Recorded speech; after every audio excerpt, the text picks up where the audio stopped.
Welcome to the Fitness Oracle podcast, where we have real conversations with real people just like you. I am your host, John Katsavos. Today, we have an incredible guest joining us. His name is Owen Santos. Owen is a true powerhouse in the solar industry, known for his exceptional leadership and fitness prowess. He began his career in personal sales, selling, and installing over $10 million worth of home security and solar systems in just 7 years. But Owen's journey didn't stop there. He discovered his passion for growing teams, scaling systems, and leading leaders to build extraordinary lives as a high-level leader at Trinity Solar. He has achieved over $150 million in sales and recruited a remarkable 450 plus individuals to join his mission. What truly sets Owen apart is his dedication to building up others. He has helped 27 leaders transform their lives, equipping them with the mental and physical skills to succeed and lead others in the same way.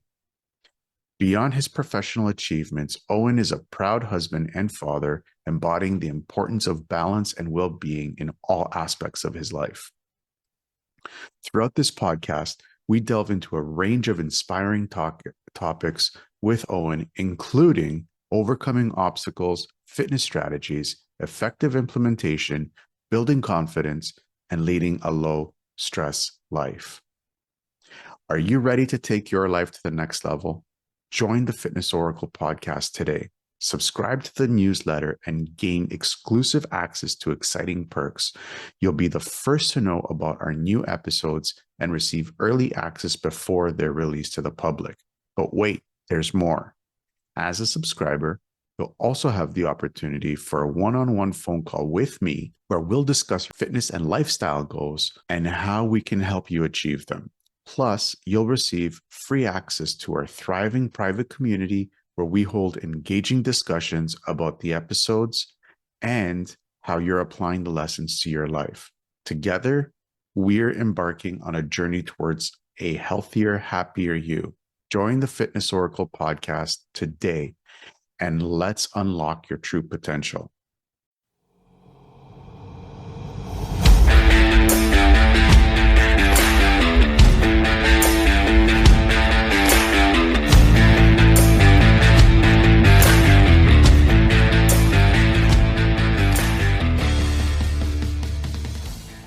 Owen, welcome to the show. Thanks for having me, John. Excited to be here. I love the surfboard in the background. Do you do any surfing? I do. It's definitely my habit outside of the gym that allows me to have a blast while staying fit. Very cool. Very cool. I always ask this question when we first kick off the show from all my guests. What first got you interested in what you do and how you help? I think the first thing, if you want to dive right into it, the very first thing from the beginning would be I was real sick as a kid. So I grew up on breathing machines. I had terrible asthma. So I grew up on breathing machines. Some of my first memories were actually looking outside and watching other kids play and knowing that I couldn't, because if I got out of breath, I couldn't breathe. Like my throat would constrict like a straw. If you can imagine a straw just tightening. And it would constrict and I wouldn't be able to breathe. And so I was on all sorts of medicines to just be able to, walk around essentially and breathe that way. And eventually my parents moved me from New Jersey to Arizona just to experience the dry heat and the lack of humidity in general, just so I could hopefully have a chance at a normal life. And long story short, I kept getting sick. And every time that I would get a cold or a flu or something like that, I would end up in the hospital, especially if I continued to play sports or continue to try to be active. And it got to the point where I was seeing the same doctor so much. I remember when I was 10 years old, I asked him, Doc, how do I never see you again? Like, how does this never happen again? And I was in the hospital bed. I had oxygen in my nose. I was 10 years old. And he looked down on me and just kind of laughed, kind of chuckled and said, you'll see me every year.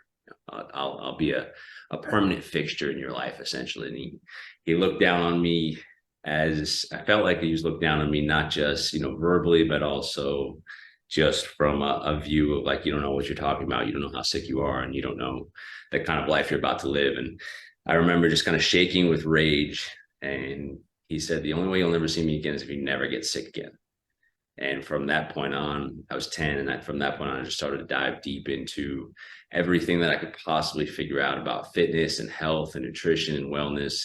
And I ended up seeing him one more time, but that was the last time when I was 16. So I ended up becoming extremely healthy. Started to lift weights right away. Gave up sugar and all that. Started to eat clean. And since then, it's been a long journey for myself personally, but also once I realized that I could actually help people go along that same path and evolve, not just physically, but also mentally, teaching them the disciplines and the structures and things like that needed to achieve that high level of health. It became a passion of mine, and hasn't ever since, hasn't ever dwindled since, I should say. And I don't see that happening anytime soon.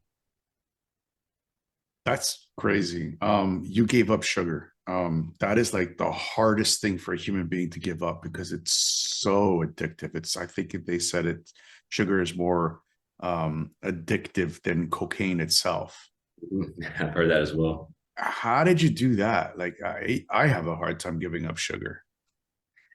For me, it's always been, I can't say obviously I've been perfect with it. I mean, I've definitely had some sugar in the last 25 years, as I'm 35 now, but it's the same way I've been able to accomplish anything in my life, John. It's just understanding the reasons to do so. You know what I mean? When I think about, even as a kid, when I would think about drinking that soda or eating that ice cream, I would immediately think about the hospital and whether I wanted to have the soda more than I wanted to stay out of the hospital. And at that point, there wasn't really a decision. You know what I mean? Like, if Yeah, you simplify it that much, even down to the finite detail of, you may not be able to breathe if you continue to eat like this. You know what I mean? So when you want something as bad as we all want to breathe, it's fairly easy to get away from the things that you might think would stop you from doing that.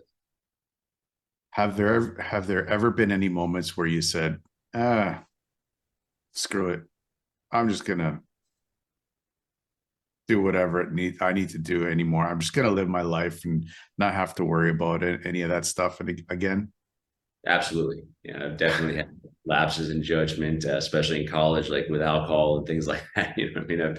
I've made millions and millions of mistakes, but in general, I've been able to continue down this path.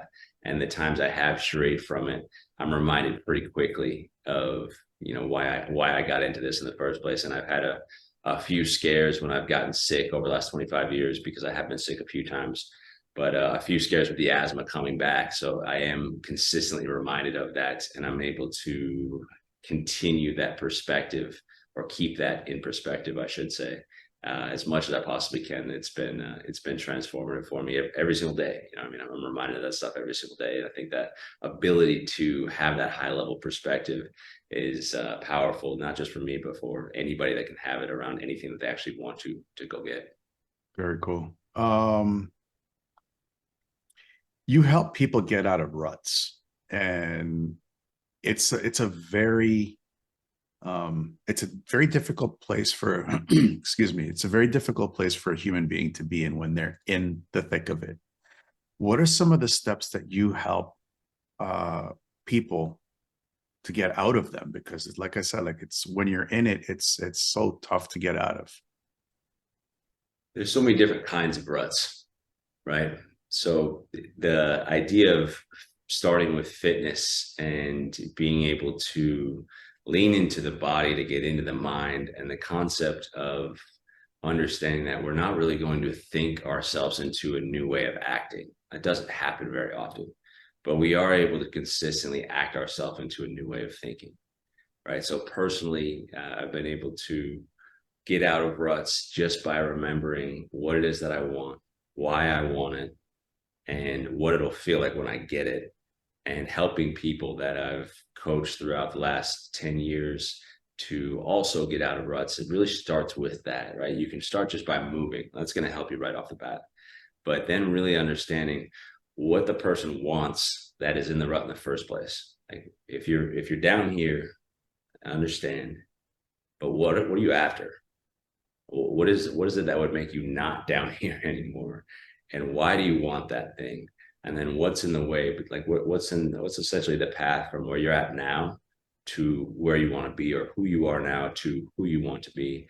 And then just understanding very clearly what's on that path, asking that permission, or asking that person, I should say, permission to hold them accountable to the daily actions, the daily habits that will help them get from where they are now to where they want to be. And then just gently but firmly holding them accountable to that.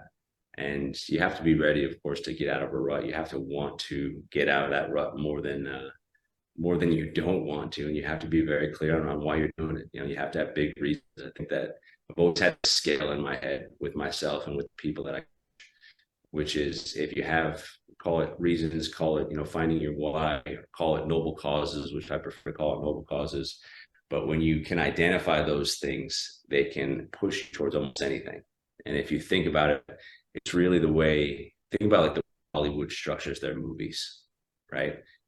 You have Luke Skywalker in Star Wars.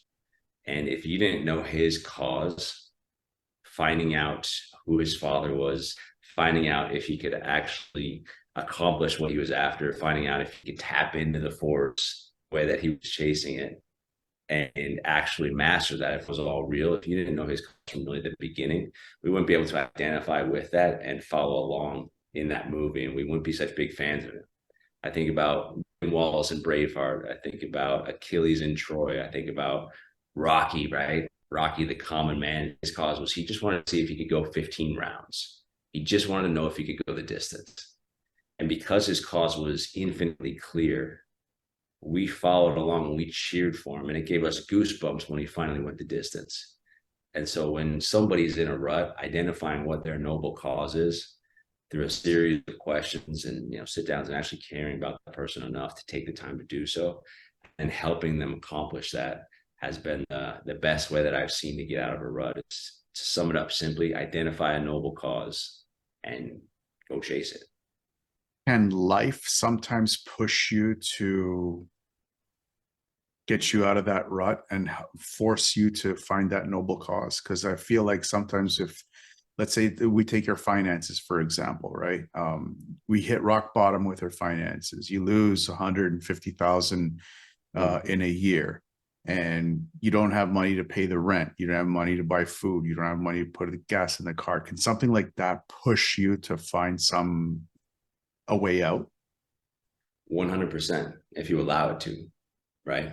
So just going back to the story of me when I was a 10-year-old, that was my noble cause, was proving that doctor wrong and being able to breathe. And life put me in that circumstance and gave me that lesson, and it was a blessing, right? I definitely would not be the person I am today and accomplish things that I've accomplished if I didn't go through that, and life showed me that. But you have to have your eyes open, and sometimes that's where the coaching comes in. Sometimes if you sit down with somebody and go through their experiences, they can understand that something actually happened for them as opposed to them, and that can become part of that noble cause. Very cool. Consistency is also a big part of staying with this. Excuse me. Especially after it, because I noticed that even with my personal training clients, they're good for the time that I'm with them, but the second they quote unquote fire me or our time has passed, they fall into the same stuff. How important is being consistent and sticking with it after you're done the coaching? That's where the habits come in, right? I mean, that's vital. Everybody's probably heard, show me your habits and I'll show you your future. And it's that ability to revisit those causes. It's that ability to remember why you started. If you're driving down the road and God forbid you're texting, right? And you look up and you're swerving in the other lane and you almost smash into a minivan that potentially had a family in it. You pull over, you're like, holy crap, I can't believe I almost did that. You know that you are not going to text for the rest of that journey, right? You are going to drive there. You're not going to touch your phone. You're probably swearing you're never going to do it again. And then 99% of us at some point in life will start texting and driving again, right? Because perspective is a skill, and that ability to remember what it felt like to almost have that life-altering, potentially life-ending crash or event it's fleeting. But I've noticed with the highest level people that I've worked with and when I've had the most success, it's when I'm able to capture that feeling, remember what it feels like, and let that push me consistently. So it's remembering why you started and visiting with it regularly. And I think that the ability to keep that perspective is absolutely crucial. Very cool. You said something there that I want to touch up on with habits. I understand habits it's a lot longer than what most quote unquote professionals say a habit is formed. Most people say it's 21 days to form a habit. Yes, it's 21 days to form a habit. However, you haven't removed the bad habits. You just created a new one. And it's easy to fall back in the bad habits because it's comfortable. How do you help people form the new habits, but also break the old habits? And how long do you normally see that kind of transformation happen? It's a great question. And I think it's subjective, right? You hear that it takes 21 days to form a habit. Well, what if somebody's just resistant to forming habits and it happens to take them longer and it just doesn't work out? And then nobody talks about how many days it takes to break a habit, especially a good habit. You know what I mean? Because you can go 3 months without cake, but if you eat it for 2 days, that habit of not eating that cake is back. You just broke that habit pretty quickly. So it's, to me, again, not to be redundant, but it's going back to why you started. You know, you have to remember why you started in the first place, and you have to understand, similar to AA, you know, as far as addiction and things like that goes, we're all addicts. We're all addicted to something. And the idea is to replace bad addictions with good addictions and become addicted to those great habits that are going to actually get you what you want. Right. So understanding that it takes very, very short time for a good habit to break, and understanding that that's part of the journey. There's my favorite basketball player. I played basketball my entire life up until like 25. And my favorite basketball player always talked about Kobe Bryant. Most people know who that is. But he always talked about especially towards the end of his career, he talked about embracing the process and embracing the journey as opposed to just the result. And understanding around habits, like that is a journey. It's always going to be a challenge to continue the good habits. And there's not a Mount Rushmore, there's not an Everest where you get to the point where you have perfect habits and you never have to work again. You know what I mean? Understanding that success it's really rented, and that rent is due every single day. And that's what the habits are. Like, you have to be able to pour into that. And on the other side of that, on the other side of those challenging habits, life, it does actually get easier. You know, the people with the most challenging habits that I've ever worked with, they actually have the easiest life and the most carefree life, I would say, the ones that have the most challenging habits. That's very cool. That's very cool. Now, this next question is a little bit redundant, you know, coming from a personal trainer. But I want to get your perspective on this question. Why do you deem fitness so important? I know my answer. I want to hear yours. That's a podcast in and of itself. Right? There's so many different reasons, but I believe, to answer it through a habit focused lens, it's because it teaches you so many different habits. It's not just about, you know, looking good. It's not even just about physically feeling good, but it's about the discipline that you learn. It's about the structure that you learn. It's about the willpower that you learn. It's about the consistency that you learn. Like, so many habits that then apply to other parts of life, you can essentially have born in fitness, or have born through fitness, right? If you're dedicated to some sort of fitness regimen for a long period of time, you learn all these other habits that you can then apply to so many different, I would say, just about every area of life. And I've seen that with people I've worked with, and I've seen that with myself. You know, the fitness habits that I started to develop at 10 years old have propelled me throughout my entire life. Very cool. Very cool. Deadlifts or cardio? Which one do you like? If I had to pick, deadlifts. That's a good answer. I love resistance training. Why deadlifts? Why resistance training over cardio? I believe that cardio is something that was popularized a couple decades ago, before the actual research was done. And it's also, fitness is somewhat about aesthetics, right? And I always tell people, if you're just getting into it, look at just decide who you want to look like that does matter. And if you look at a long distance runner, and if you look at a resistance trainer, most people don't want to look like the long distance runner. Obviously, there's nothing wrong with that guy or that girl. And if that's your, if that's your cup of tea, fantastic. But most people want some muscle definition. Most people want some sort of size, and most people want that more generically aesthetically pleasing frame than the long distance runner has. So it's an easy place to start there. And I just don't believe that it builds up the muscle that will optimize your health that resistance training does. What would you say to somebody who can't afford to go to a gym? Let's say they're like financially ruined. They can't afford to hit the gym and hit the weights. What would you say to them? How would you help them um, get some resistance training? It's a great question. And if you look at people hundreds and hundreds of years ago, there were no gyms. The nature is the most beautiful gym that we could possibly hope for.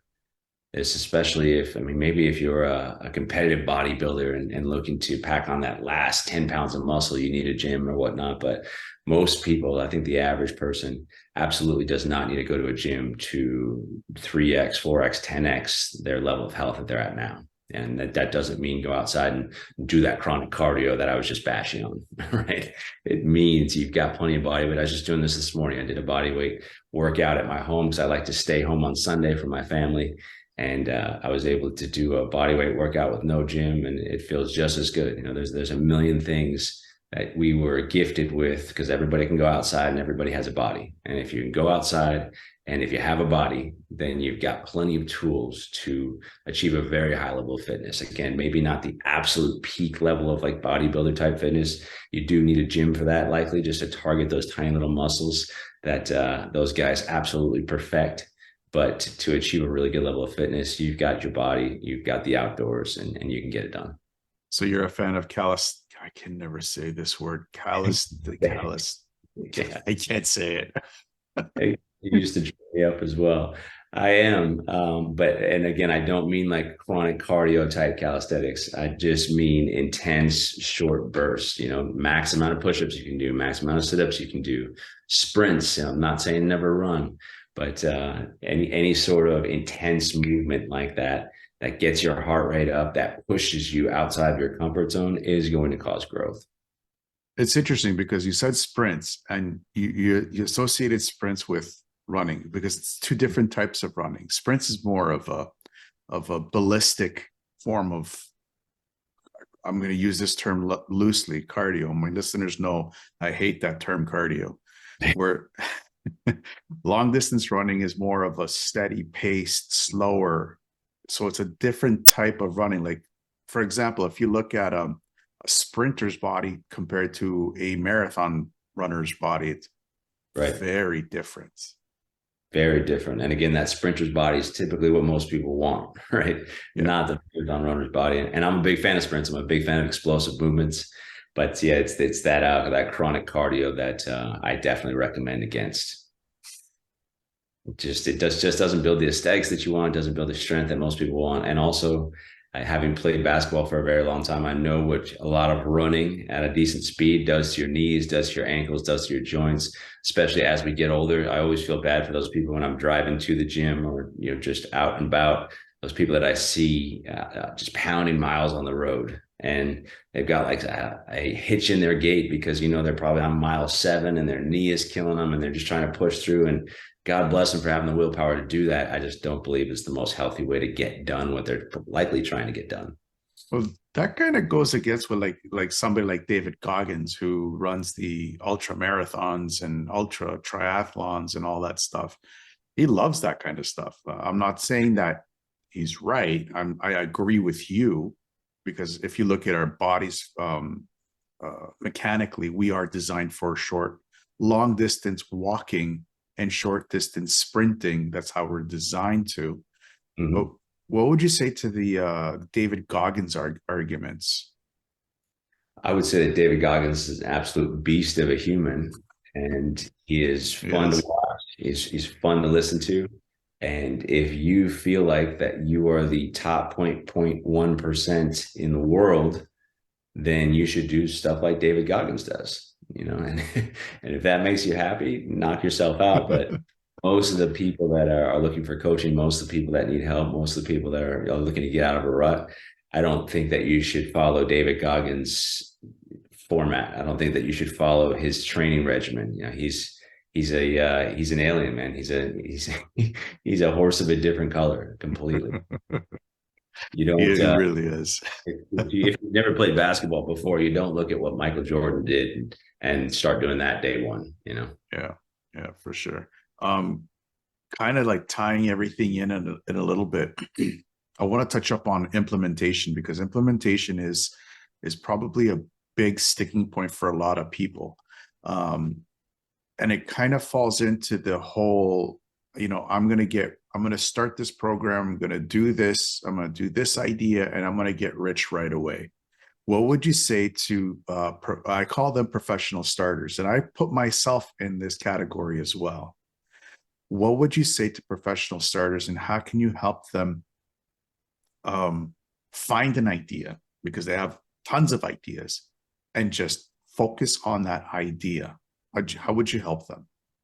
By professional starters, do you mean somebody who has started a lot of things? Yeah, they start something and they see it does it. They try for like a month or two and it doesn't work, and then they flip over to something else and they start something new, and then they start and they keep doing the cycle over and over. They don't give it that time for it to grow, to mature. Right. Very few of the best people in any industry aren't very successful.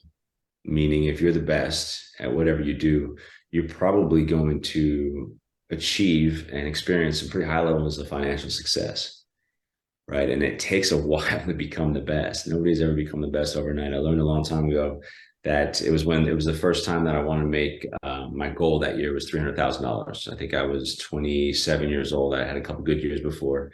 And the person I was working with at the time, one of my mentors, said that he said, "Oh, and if you want to make $300,000, which is something you've never done, you have to acquire $300,000 worth of skill. And then you have to do $300,000 worth of work." And that just simplified things for me. Like, so if I've never done it before, I probably don't have $300,000 worth of skill. And I may have done $300,000 worth of work at that time because I was working my ass off. But I just didn't have the skill at that point. So I didn't feel like the work was missing. The skill was missing. So I went and got the skill, right? So this skill takes time. And just like anything else, you have to be able to put that work in. And I think that we're in an age now where there's more information than there's ever been. It's everywhere. And it's learning is prioritized. You know, self-education is prioritized. That's why people listen to podcasts. That's why we're doing this right now. And I think there's so much access and ability to access great information. But implementation is under prioritized. And at this point, with as easy as it is to learn, I would say, and I would put implementation over learning at this point. Because if you, for example, the people that say they read 60 books a year, that's good. But if you can tell me 5 great things from each one or tell me one great thing from each one of those 60 books, and I can just about guarantee that you can't do it. Right. I would prefer the people that I work with to read 1 or 2 great books and implement 100% of the great stuff that they've learned. So prioritizing implementation as opposed to knowledge gathering is probably the quickest way that I've seen to acquire skills, because a lot of the people that I work with on the coaching side and on the sales side, which is what I've coached a lot of people in over the last 10 years, a lot of these people come in with zero knowledge. And it's not the people that have the highest skill or even the highest aptitude for learning that have the most success. It's the people that are able to find the best information, which is what I provide with the people that I'm working with, or what I put them in front of, guide them to. You know, if it's somebody I'm working with on the sales aspect, I'll guide them to sales experts. If it's fitness, I know quite a bit about that, but I'll also guide them to other fitness experts. And it's the people that take that information that I organize for them, or that I've seen organized for them, and they implement it at the highest level. Those are the most successful. It's not the ones that gather the most information. It's not the smartest ones. It's not the most talented ones. It's just simply the ability to, what I call, pull the gold from any situation that they're in and then actually do something with that gold. I love how you said you would rather have one person read 1 or 2 books and implement 100% of it, because I used to fall into that category myself, where I would read 4 books a day, and I would learn nothing. I would implement nothing. And it wasn't up until I joined a men's group that they actually They actually said, okay, just read what you can and implement one thing out of that book into your life and see how it's changed you. And it's night and day difference with so many different things. So I love that. I love that concept. What are some other things that you can help other people? Are there any like steps that you can actually help with people to like implement a task, implement an idea to come into fruition for them?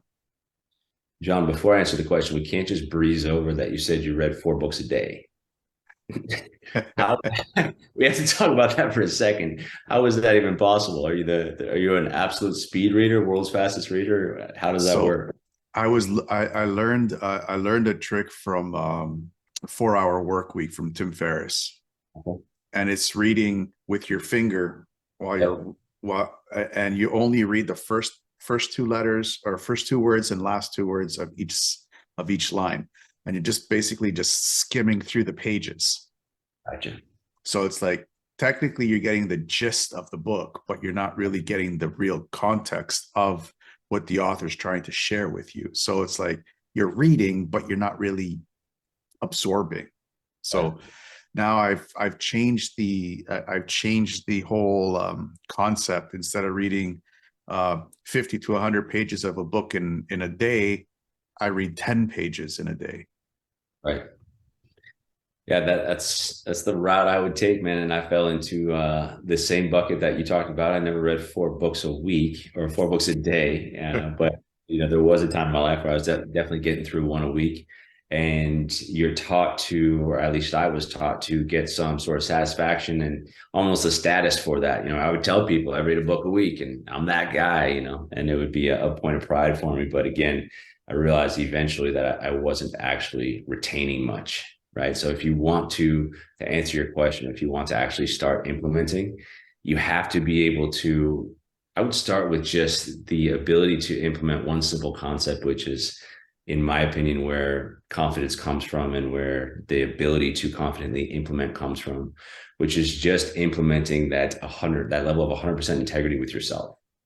And what I mean by that, and I tell my guys this, and I tell all the people that I interview and coach this regularly, but it's that ability to, if you're the type of person when you become the type of person that wakes up in the morning and they tell themselves they're going to brush their teeth 3 times.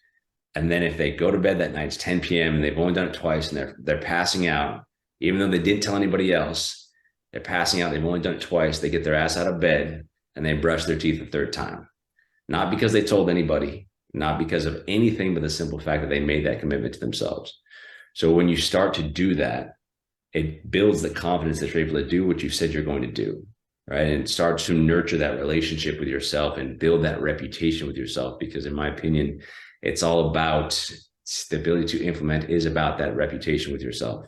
Because when you orient your identity around somebody that implements and then you consistently prove that to yourself, it then becomes, to go back to habits, it then becomes that habit, right? So I think implementation is a skill that you can develop that eventually then becomes a habit, to where you walk through imagine, like, if you remember the movie Iron Man, like how he could just select different things from his HUD that he had in his little mask. Mm-hmm. That's what I try to teach my clients and my actual employees that I work with, to see the world as just pieces of gold that you can pull. And, if you say something transformative for me on this podcast, I'm going to pull it, I'm going to write it down, and then I'm going to think about how I can actually apply that to my life, as opposed to just thinking like, that was a great line, John. Holy crap. You know what I mean? And then moving on with my life. No, I want it. If you say something great, I want it. I want to keep it. And I want it to start to sculpt my life, as opposed to just having entertained me for a few seconds. Very cool. You said something there, and I want to touch up on it. If a guy says to himself, if a man says to himself, "I'm going to brush my teeth 3 times a day," and you only do it twice, you wake up, you get out of bed, and you brush it a 3rd time. That's almost like keeping your word. How important is a man's word to A, himself, and B, to others? I think that's a pillar that we build our lives on. We know. If you kept everything, if you kept all your commitments to yourself already today, And if you and I get on this podcast and I've already broken 3 or 4 commitments to myself, then how am I supposed to sit here and try to deliver anything valuable for anybody else? I can't even deliver what I need to for myself, right? The most important relationship, in my opinion, that we have is with ourselves, and building that reputation, that friendship really with that guy in the mirror is everything to me. It's probably one of the most, or I know it's one of the most important pillars of my life. I don't know where I would rank it in my actual pillars, but it would definitely be top 3. I'm not sure how I would function if I didn't have that to fall back on, because when you go through failures, when you go through misses, which we all do, which we all experience, that's something that I can always fall back on. Even when I didn't mislead myself, right? So I did everything I set out to do. And if I missed, I missed. I probably won't miss the same thing again, because I'm going to learn something from it. I'm going to pull that gold, then I'm going to implement it, because I'm saying that's the type of person that I am to myself. So I'm going to do it because that's the habit that I have. How do you teach other men to that value? Because that's an important value. I agree with you. It's one of the top 3, one of the top 2 for me. Values of a man is his word. How do you teach that to a man who has always failed keeping his word to himself without getting him angry? It's a great question. I'll answer it inversely a little bit. Sometimes I think the anger can help, right? I think there's a dark side, there's a little bit of an animalistic side to most of us. And if you can harness that and focus it on something that really isn't going right, but that you really want to change, it can help. I've been mad at myself plenty of times, and sometimes that spurs change. So there's nothing wrong with a little bit of anger every once in a while, a little bit of the dark side. But the ability to just start small, I think, is crucial. And first you have to understand it. Like, why does this matter? And the way that I was finally able to understand it for myself personally, and I've helped other people understand it, is we actually have a relationship with ourselves. I see it as kind of 2 different things. There's me as just the body, and then there's me, the guy I see in the mirror. And that the relationship that I have with the guy in the mirror is the most important relationship that I have in my life. So I try to treat that guy just like I would treat my best friend, because he is my best friend. And if you wouldn't lie to your best friend, hopefully you wouldn't, otherwise you're a pretty shitty friend, right? But if you wouldn't lie to your best friend, then why are you lying to that guy? Because he's the most important thing. He's the most important piece that you have. He's the guy that's going to get you everything that you want. And he's the guy that's going to give you the happiness, the joy, the fulfillment, the success, the financial wins, the body, all that stuff. Like, you have to have that relationship with that guy. So I treat it as that, an actual relationship. And I would encourage other people to do the same. Whoever that person is in the mirror, you have to understand you have a relationship with that person. And if you don't lie to the people closest to you, you cannot lie to that person. And when you do, that's when you tend to feel super crappy about yourself, right? You feel it consistently, and you're the only person that really knows. That's why I use the teeth brushing example, because you're rarely going to wake up in the morning and tell your wife or tell your girlfriend or tell your husband, I'm brushing my teeth 3 times a day. And you're rarely going to promise that. But you tell yourself, and that's just as sacred, if not more. And once you understand that, and understand that you have to nurture that relationship with yourself, it gets pretty easy, because, again, most of us are pretty good at nurturing at least one relationship in our lives. You know what I mean? Some people have pissed off a lot of friends, a lot of family, whatever it may be, especially if you're going through a tough time. But most of us have figured out how to be a friend, or how to be a husband, or how to be a wife. Most of us have figured out one relationship. So I encourage you to figure out the one with yourself. And that starts with just not lying to yourself, just like every other relationship starts with. Well, to be honest with you, it's easier to lie to yourself than it is to lie to, let's say, your wife or something. And once you get used to lying to yourself, then it's easy to start to lie to other people. So it's a slippery slope. And that idea that it's easier to lie to yourself, that needs to die. You're right, but it shouldn't be, right? It's easier to lie to yourself because we don't understand how impactful and painful that is. If we understood what we are doing to ourselves, our lives, and our relationship with ourselves when we lie to ourselves, I don't think we would do it as much. So helping people very clearly understand, like, no, dude, this is messed up. This is really messed up if you lie to yourself. This is the most important relationship in your life. And it's really messed up if you lie to yourself. then understanding that and letting that die and letting that sink in, as soon as that stops, I see people's success take off, their fitness, their wealth, their happiness, their fulfillment, whatever they're chasing. They tend to get it when they stop lying to themselves. Mhm. And that actually, that lying to yourself, that not being able to keep your word to yourself, first and foremost, it really does a really nasty thing to your self-confidence as well. I agree 100%. I believe that's the basis that self-confidence is built on, is that reputation with yourself. Like if you know you're that type of guy that never lets you down, that's a pretty confident dude. And even if you don't have the skills, if you're the type of guy that never lets you down and you tell you, well, I can learn this skill, then you can learn it and you will learn it.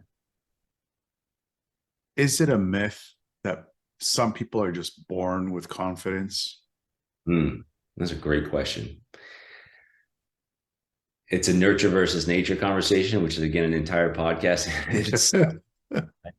I believe it is a myth. I'm a bigger fan of the nurture side of the spectrum as far as that goes. I think that some people, it seems like maybe they're born confident when they show up 5, 6, 7, 8 years old confident. But I believe, especially as a parent now, I believe that that has just about everything to do with their first 5 to 6 years. Right. So I don't believe that people are necessarily born with confidence, but I do believe you can instill it at a very, very young age. Other than keeping your word to yourself, is there anything somebody can do to help build their confidence in themselves?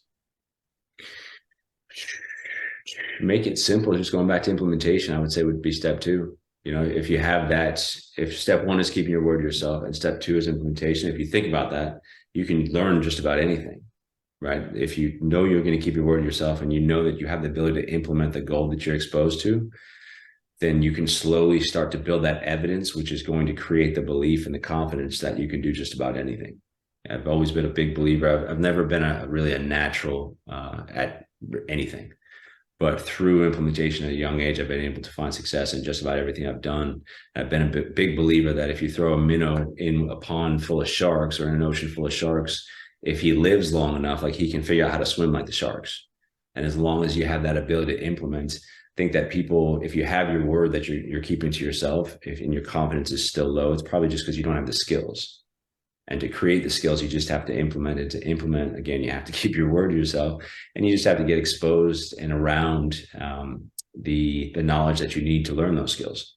And I learned a long time ago that it's not just about learning what to do, but it's about who. Like you find, instead of just the what or the how, just find the who. Like who's doing what you want to do, right? And if you find that person and you just pull the skills from them and implement those skills, then you can build the confidence just through a foundation of evidence that's irrefutable. You know, if you have low confidence in something, I would build as much evidence as you possibly can, as fast as you possibly can, until the evidence just overwhelms your lack of confidence and you become confident.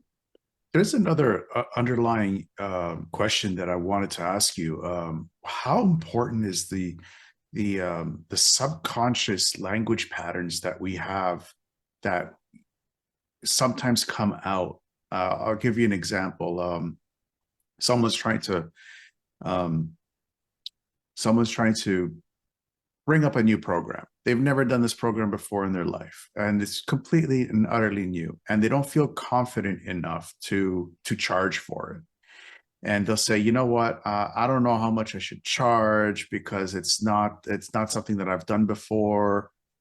How can you change that? Because how can you change that in that person? Because it's they do know how to do it.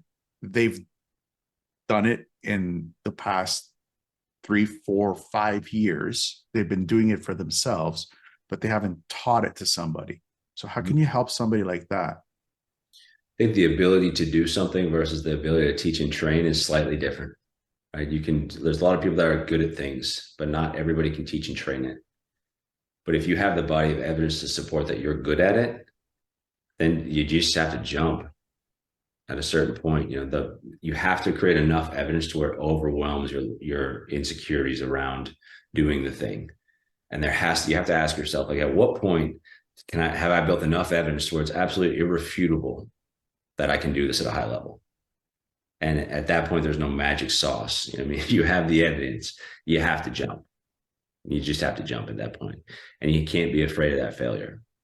I think that one of the oldest and most probably overused but true things in the self-development and the self-help space is that concept of getting outside your comfort zone, and that's where the growth exists. That's, again, it's used, it's very, very well used, but it's for a reason. If you find yourself consistently comfortable, then you're not going to grow. And if you are up against that, for example, in the example you used, if you are a coach about to do something you've never done, and it feels, your heart starts beating a little bit, and then you feel the constriction in your chest, good. Like, it's supposed to hurt a little bit. It's supposed to be a little freaking scary, because if it's not, you're not going big enough. So understanding that feeling and that insecurity, sometimes that's a good thing. And it's, if you're good at something for a long time and you're still feeling that, then that's probably a different conversation. But if you don't occasionally feel that, and by occasion I mean weekly, if you don't weekly feel that constriction and that fear a little bit, you're probably not going big enough.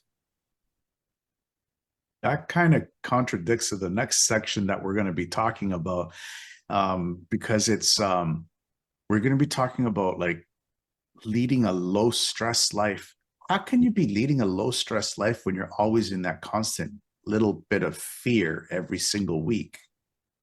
Because that's a habit, and that's something that you become accustomed to. And it doesn't necessarily have to be fear. It's just outside the comfort zone. But once you've gotten out there enough times, even though it keeps your heart racing a little bit, like people that regularly jump out of planes, they're not scared, but they're definitely outside their comfort zone for quite some time, right? Like, you don't have to be scared about it, but knowing that you're going into an unknown room, but that your thing is going into unknown rooms, right? There's a difference. And knowing that it's good for you to be in that unknown room, but it still gets your heart racing, it still gets your blood pumping. I believe that's the place that you want to consistently visit weekly, not necessarily a place where you're petrified and terrified. I believe I think that the number was 4% outside of your challenge and skills level is right where you want to be, to where it can't kill you, but to where you're not sitting on a couch, right? I surf a lot, and the great example of that, if I don't know, have you ever surfed, John? No, I've never surfed. So if I take you out today, the waves are like 2 to 3 feet. This would actually be a really good day for you to learn. And it would feel like 6-foot waves for you, right? It would be outside your comfort zone. You'd be like, holy crap, this is wild. Right? So that would be awesome. Now, if I take you out on Tuesday and it's 10 feet, that would be a size that could potentially kill you, and that's too far outside your comfort zone. I mean, we don't want to go out in 10 feet, but to consistently push yourself that 4 to 5% level right outside your comfort zone, and know that this is what I do. I always think of it as I have like a visualization for it. So every time I feel that, I try to feel it regularly.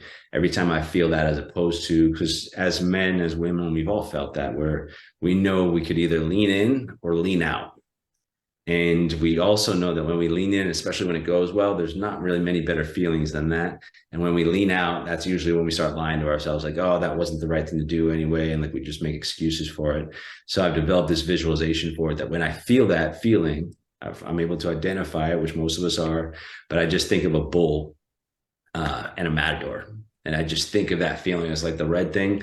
And I just picture myself as the bull. Like, if I'm feeling that, I got to charge for that thing, because that's exactly what will make me comfortable doing so and able to consistently do so and grow at the rate that I want to grow. What if somebody keeps doing that and they keep consistently fail, and they don't see the point of continuing, and they're like, you know what, screw this. I'm just going to go get a 9 to 5 and just forget about this. This is just rack it up as a failure, big failure. It's a great question. There's a million variables to that, right? But in general, I recommend that you find somebody that's good at doing that and continue to do it, as opposed to just continue to do it the wrong way, potentially, which is what you're doing if you're consistently failing. Find somebody who's good at it and get help. You don't have to buy a coach if you don't have the finances to do so. There's plenty of people that can speak eloquently on this, that can show you exactly how to do it for free on Instagram. The people like that, all over the internet, YouTube, that just make sure that person's really, really good at it, and find experts on this topic. Because what experts do is they take all the data that you might have to try to go through for the next 10 years. They can give you their 10, 20 years of experience and organize that data for you and give you a process on exactly how to do it.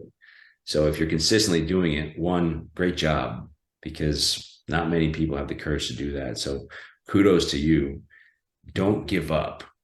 Just get better. And if you can't figure out how to get better by yourself, not many people can. I was that hard-headed idiot for a long time, and I did everything the hard way until I realized there's people that can give me the information to make this really simple, and I can actually just continue to work hard, but I can do it much more efficiently because somebody far better than me is telling me how to organize my thoughts, how to organize my actions, and the daily habits that I need to make this the most effective use of my time so I can fail less and consistently acquire that growth that I'm after.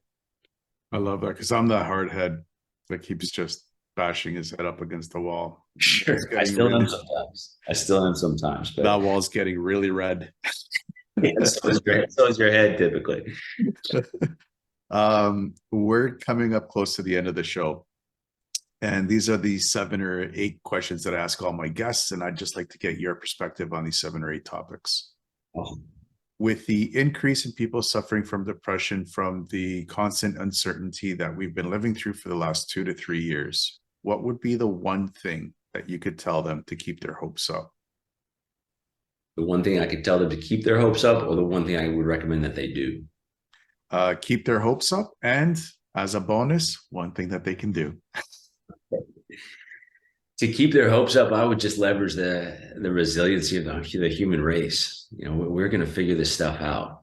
We've been very, very good at overcoming adversity, and we've been kicking ass for a couple thousand years. This is a dark time, or has been a dark time for a lot of different people, and for society as a whole.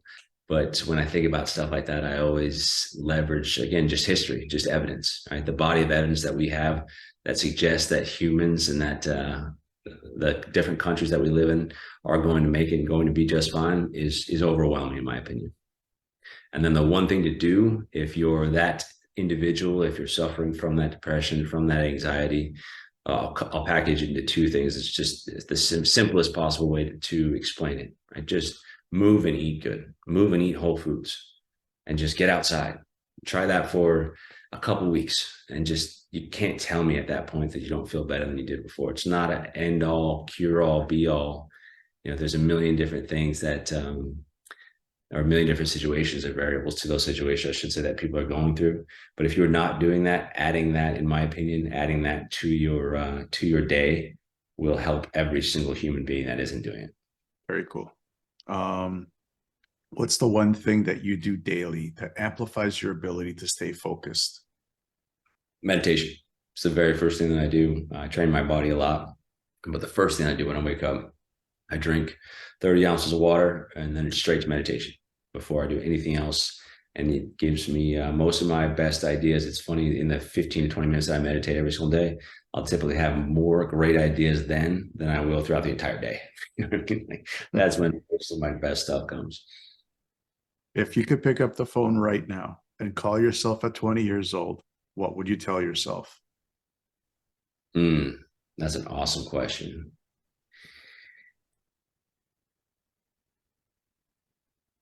I would tell myself to find help earlier.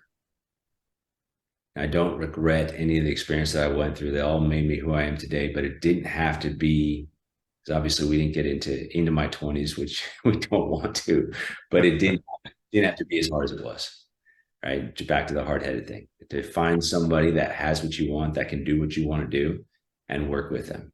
And it could save you a lot of pain and heartache. But at the same time, I am grateful for everything that I went through. It kind of leads into the next question. I think you kind of answered it. Looking back, would you change anything? I can't say I would change anything. That would be the piece of advice I would give, but I can't say I would change anything. I've got to be grateful for everything that I went through, because it made me who I am today. And at 35, I'm in a place where I've never been happier or healthier. So I can't be mad at that, What scares you? Not reaching the person that I was supposed to be, not reaching the man that I was supposed to be. I've always believed that I've had a big potential and big ability to accomplish just about anything. So fear of failure, with failure being not catching the man I'm supposed to be. Where do you see Olympus in the next 5 years? It's a great question, John. I want to continue to just build as many lives as possible. That's the intention. And I want to bring in as many great people and build as many lives as possible. So I see that as just a very efficient, lean coaching company that's helping a ton of people. And I'm super focused on the process itself, continuing to also scale the side of my career that is the solar side, and eventually getting to a point where I can bring in just about any human being and help them get what they want in record time. And if that's 50 people at that point, fantastic. If that's 50,000 people at that point, fantastic. I just want to be an expert at doing exactly that. Awesome. How about you personally? Where do you see yourself in the next 5 years? Happier, healthier, just continuing to improve every day, and a little bit closer to catching that man that I was born to be. Where can people find more about you? Instagram would be the easy go-to. It's just Owen Santos _ on Instagram. And you can connect with me there, DM me there, get actually personal coaching from me there. And either way, I would just love to connect with all your listeners and help them in any way that I can. And I would love to be able to continue to add value at the highest level possible through a couple of different social platforms. But right now, we're fully focused on Instagram.